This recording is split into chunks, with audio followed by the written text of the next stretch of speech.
Hotel Echo Lima Lima Oscar. Good evening from London, England. From your host, your guy himself, the one and only and truly DLG Repping, otherwise short for Delhi London Guna, space Romeo Echo Papa Papa Indigo November. Or should I say good morning to you guys? It could be early showers, or you finish your shower, finish your breakfast, you're on the way to taking your kids to school. Should I say good afternoon to you guys? Whether you're still at work, or in a pub with your friend, having a meal or a drink, or it's good night and sweet dreams and rest well for you guys, yeah? For those of you that are not watching my channel today, my show, this is another Premier League roundup of all the games and the goals from this weekend's action. And before I get going, yeah, all I want you to do is smash the thumbs up like button for me in abundance, yeah? Smash that thumbs up button for me in abundance. Make sure you share this channel virally all over the world, yeah? Especially to your friends and your relatives, yeah? And on top of that, yeah, if you've got anything that you want to say, your opinion, your thoughts of the Premier League games I'm going to be talking about, yeah, or the thoughts of the Premier League games that you want to talk about, leave it in the comment section below. And it's nice to have one viewer here. Thank you for watching. And on top of that, yeah, please do subscribe to the channel, yeah? Smash that button for me, left, right, and center, galore, but passionately. And I will shout you out if you subscribe. This is the road to 1,000K, so let's get subscribing. So, let's get to the first game without further ado. Brentford v Southampton. Now, watching the highlights of that game on Match of the Day,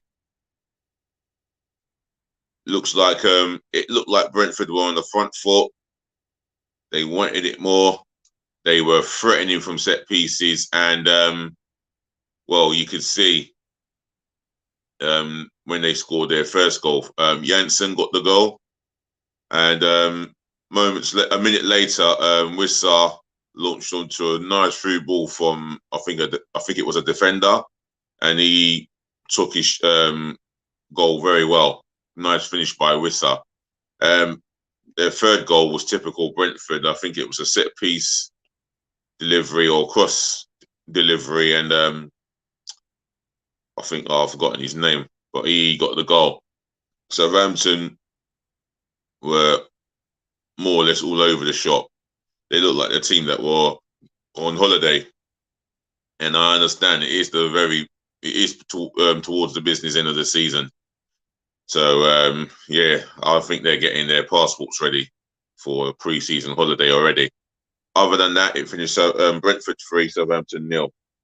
Burnley v Aston Villa. I think this was a game where Villa were on the front foot. They played a better football. They moved the ball a lot quicker than Burnley, and no surprise that they took the lead. Danny Ings, after a couple of attempts, had the ball in the back of the net, and deservedly so. And then Burnley did show some responsive approach in the attack. However, Weghorst missed two key headers. I think the second one was very unlucky, but the first one, I think he's got to score and hit the target. However, excuse me. Do like, comment, share, and subscribe, please. I'd really appreciate it. I thought Villa were very much the better team, and it was no surprise that they got the second. Good team goal, good build up, and Buendia got lucky with the deflection, but it was a goal that he and his team deserved, 2-0. And in the second half, Villa carried on where they left off, and they got the third goal they deserved. And in a great cross by McGinn, and Ollie Watkins, as Ian Wright says, he ain't going to miss that. And it was a good header. Burnley got a very late consolation. Maxwell Cornet, the signing from Lyon, onto the score sheet, rounded the goalkeeper superbly and tapped it, well, put it in the top bins, really, to away from Tyrone Mings, who was racing to try and cut it out. But it was at the top of the bins, if you get what I'm saying. However, it was a well-deserved win by the Villains. So it finished Burnley 1, Aston Villa 3. Chelsea v Watford. Now, this is a game dominated by Chelsea. Possession, opportunities. Werner had a goal chalked off, and I think the linesman just about got that right. I think Lukaku came on and he made a big difference. So I think he got a penalty in the second half. And then moments later, he got on the score sheet again through open play, nice through ball. And he launched onto it, and what a finish it was. Well, even in the first half, I think Chelsea had the better of the chances. Jose Sa had to make a couple of outstanding saves. However, in that second half, you could only see Chelsea winning, but it was nothing like that. Tranquil, Barcelona only was allowed to cut inside when Rudiger should have shown him down the line in the first place and unleashed an unstoppable left-footed drive. What a goal. And then pandemonium at the business end of the game. You never thought Wolves would get the equaliser, but credit to them. They showed no sign of bowing down and accepting defeat.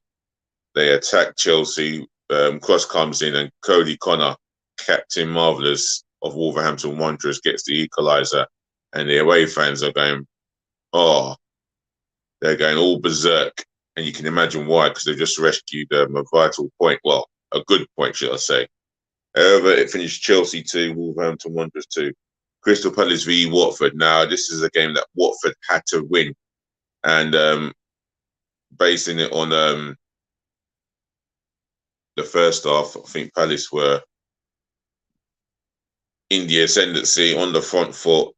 Again, they passed the ball superbly well. They're one of the most exciting teams to watch in the Premier League this season. And Patrick Vieira has installed their belief, and he's allowed them to play with a freedom. And you can see why they are playing such glorious football at times. The goal came from a penalty. I think Henry Camara or a Watford defender had his hands up high in the air. And the referee looked at the VAR monitor and he awarded a penalty. And it was a penalty well taken by Wilfried Zaha, excuse me. Other than that, Watford really didn't get into the game. They really struggled to get into the contest, and Palace could have had about 2 to 4 more goals. However, it finished 1-0, and sadly, Watford were relegated. But for me, I didn't see anything that would suggest that Watford will be a Premier League team next season. And a couple of their good players will be on the market, on the transfer market, possibly for other Premier League clubs. We shall see in due course. It finished Crystal Palace 1, Watford 0. Brighton Hove Albion v Manchester United. You would think Manchester United are the overwhelming favourites. But on the Graham Potter, this is a football team, and this is a football team that plays superb football without an attacker. And how magnificent Brighton was in the opening first half. I mean, the boys in the midfield again were on top of their game, and Caicedo gets his first goal in English football in the Premier League against a might of Manchester United, or should I say, how the mighty have fallen. Anyway, it was a good strike, and then hesitation at the back where Varane made a poor error with a very bad touch. Danny Welbeck launched onto it to lob De Gea, but he put too much weight on the ball and it went over the bar. He's unlucky though, and I thought he looked like he had a good game. However, in the second half, Brighton carried on being the better team, and they dominated the opportunities. And the defending from Manchester United was shambolic. If you look at the second goal, they did not. Man United's defense don't clear their lines. They don't close. They don't close down the opposition players. They allow them to play. And Christian Gross finds Marc Cucurella, who launches it top bins, and you could see what it meant to him. You could see the emotion in his face. And I will say, I do apologise to you, Marc Cucurella, for swearing at you at the Emirates, where your football team at the time, or your football team, were worthy winners. And that was me being a sore loser. So I do apologise to you, Marc Cucurella, and Brighton Hove Albion. I'll carry on from here. And then the third goal moments later, good work by Pascal Gross, passing it past, slotting it past David De Gea, and Brighton are 3-0 up, and their fans were in pandemonium. And then, well, Brighton pushed for the fourth goal, and it was a good bit of play. Danny Welbeck was put through, waiting for the chip, was going wide. Dallow's not to the nose, so he gets his right foot on it. By the time he swings his right foot on the outside, by the time he gets his foot on it, gets his right foot on it, trying to clear it, all you could see is I think the Brighton attacking player Trossard getting in there, closing the defender down, putting him under pressure, and the ball comes off him, and goal number 4, and that was confirmed by VAR because it was checked, but it was a legitimate goal. Brighton were 4-0 up. Manchester United, in the business end of the game, they had to show some pride, and I think Robert Sanchez had to make a very good save from Bruno Fernandes. But other than that, Manchester United, they could have been way out of sight. Brighton could have had a fifth. Danny Welbeck had a shot that was just wide of the post, and I think if it was on target, De Gea had no chance of getting there.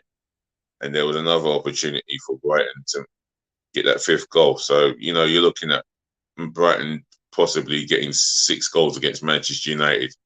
Imagine the humiliation. Well, I'm sure Ralph Rangnick had nothing to say. He had no excuses, where Mr. Graham Potter, he had nothing but praise for his team, and rightfully so. It finished Brighton Hove Albion 4, Manchester United 0. Just let that sink in. Right, the next and the last game of Saturday's fixture was the late kickoff between Liverpool and Tottenham Hotspur. Liverpool obviously dominated the ball for the vast majority of the game. Tottenham defended superbly well, and I don't want to say that, but if we're calling it how it is, Tottenham back 5, they defended excellently all throughout that game, while Liverpool were allowed to have the line spell of possession and didn't really get through Tottenham's defence. And Tottenham had an opportunity in the first half where I think they hit them on the counter-attack. Cross comes in. Alisson palms it into danger, really. And I think Bentancur Højbjerg had the shot, and it was well smothered and cushioned. It was well smothered or well cushioned and saved by Alisson. In the second half, Liverpool picked off where they were left off, trying to break down the back 5. It was blocks galore after blocks. And then Tottenham go up the other end of the counter-attack. I mean, Harry Kane could have had the shot, but unselfishly laid it off to Sessegnon. He puts in the low cross in, and Son's not going to miss a tap-in for him where he is. That's his 20th goal. And now Liverpool had to really come out Spurs, which they were doing. And Luis Diaz gets a deflected shot by coming inside the right back, I think, or the defender. He unleashes a shot that was deflected of a Tottenham player into the bottom corner. Lewis had no chance really. And Liverpool looked like for all that possession, it looks like it was going to give Liverpool that incentive to go and get the winning goal. However, you know, the final ball in the box all evening for them was just poor. And I'll have to say, I think both teams deserve the share of the spoils. So it finished Liverpool 1, Tottenham 1. Sunday's game, 2 o'clock kickoffs and 4:30 kickoff. Let's go for the 2 o'clock, shall we? Get them out the way. Arsenal v Leeds United. Now, this was a game that was dominated by Arsenal. They started off on the front foot with the ascendancy. Everything that could have gone well went well for the Arsenal. And in the 90th minute, Eddie Nketiah, he chases down keepers and defenders. And speaking of keepers, Leeds are trying to play it from the back. And it was a costly error from the goalkeeper, Meslier. And Eddie Nketiah got his right foot in and got us the goal that we deserved. Second goal, well, it was great work by Martinelli, ruining Luke Ayling and tormenting him. And if you look at the situation itself, I felt Luke. Well, I'm going to talk about Luke Ayling sending off in a minute. I thought Martinelli was superb, and he found Eddie Nketiah tapping 2-0, and then the sending off where Martinelli was lucky not to have had his leg or his ankle broken, especially if his foot was planted onto the ground. However, it was a straight red, 2-footed challenge. Why the referee went to the VAR monitor, I will never know. If he can clearly see that, if he can clearly see from his position to a footed tackle that leads to a red card, then he should be sending him off. However, he got his straight red and he was on his way to an early bath. Second half, Arsenal created a number of opportunities to put the game to bed. And instead of doing that, they were wasting chances in front of goal. Martinelli guilty of wasting 2 good chances. Odegaard had a shot wide. Before you know it, Leeds got up the other end with one corner, and they get a flick on. And before you know, Junior Firpo gets the flick on, and at the back stick was Llorente, and he's not going to miss a target from there. I mean, there was nothing Leonard could do about that. There was nothing Ramsdale could do about that goal. It is what it is. And it was 24 minutes. It was nervy, but Arsenal got over the line in the end. And you can criticise Pepe for not kicking the ball past the defender and sprinting, but there you go. It finished Arsenal 2, Leeds 1. And that sets up Arsenal for the North London derby on Thursday. Big one in a long time. Right, moving on to the next fixture, Leicester City v Everton. Well, you'd think Leicester would be favourites, and they were. Everton, they knew they had to get a result, and that result had to be a win. And credit to Everton, they got their noses in front early in the game, and Mykolenko, what a strike on a volley, giving Kasper Schmeichel no chance at the back stick at the far post. I mean, the cross comes in, and the looping cross comes in. Mykolenko was all alone, and he had time to plant his left foot and get that ball on the laces, and that was a sweet strike. I mean, I suppose if we're talking about Roberto Carlos or another left back in world football scoring that goal, that will be talked about for weeks. But Mykolenko, take your hat off to him. Leicester did get an equaliser. I think Patrick Daka was on the score sheet, and before you know it was 1-1. Well, in the second half, in the first half, Everton, they contributed towards the game. They created opportunities, and from a set piece situation, Leicester yet again conceded from a corner, and I think the header went in from a cross, I believe, and it was well saved by Schmeichel, although it ricocheted into danger, and Mason Holgate was there to nod in the winning goal, which was the winning goal in the case. In that case, Leicester had a number of opportunities to equalise. I think Kelechi Iheanacho was unlucky not to get into the score sheet, but Everton held their own, and they got the reward they deserved. Finished Leicester City 1, Everton 2. Norwich City v West Ham United. It looked like there was going to be one team in it, and it wasn't Norwich. Where West Ham were just superb throughout, and you could see why they will be in European football. I mean, the first goal, well, I think it was, who got the first goal? Oh, I'm trying to think. Was it Fornells? I think Fornells might have gotten to the score sheet, or someone else. Drop it in the comment section below, West Ham supporters. I do apologise for not remembering the first goal scorer of that game. Second goal, well, it was too sloppy and easy. And then Mikel Antonio, it was a nice tap in, 2-0. Tapping on the left foot. He wasn't going to miss from 3 yards out. No way.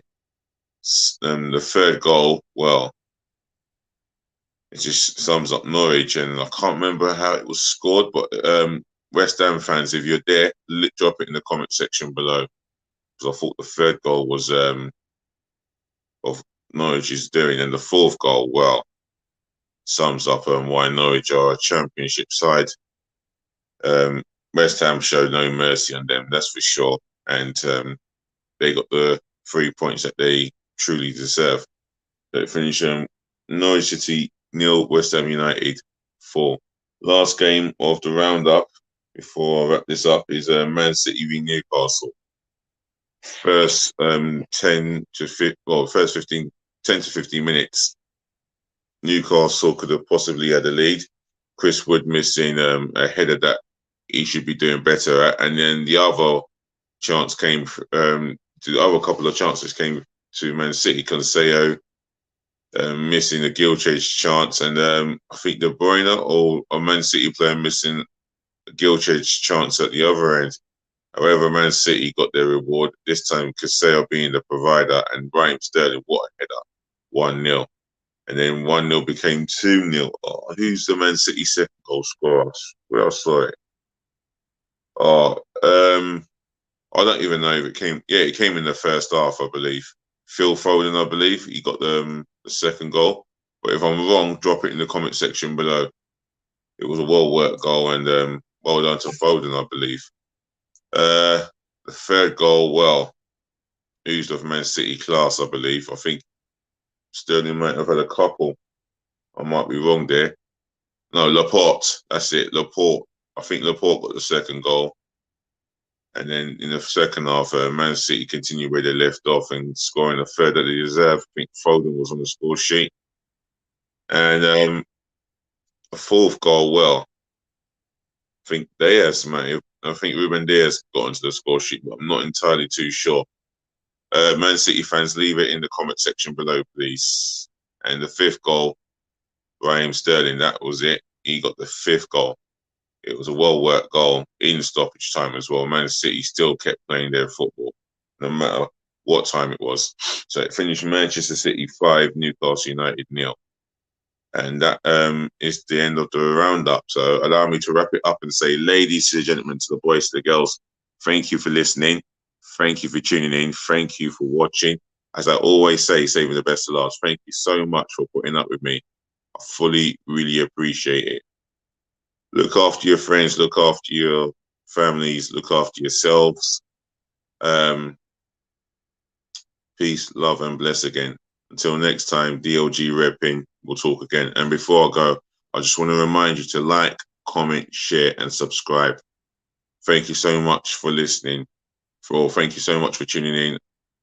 And thank you so much for being patient with me. I'll be out of here. just please remember to be nice.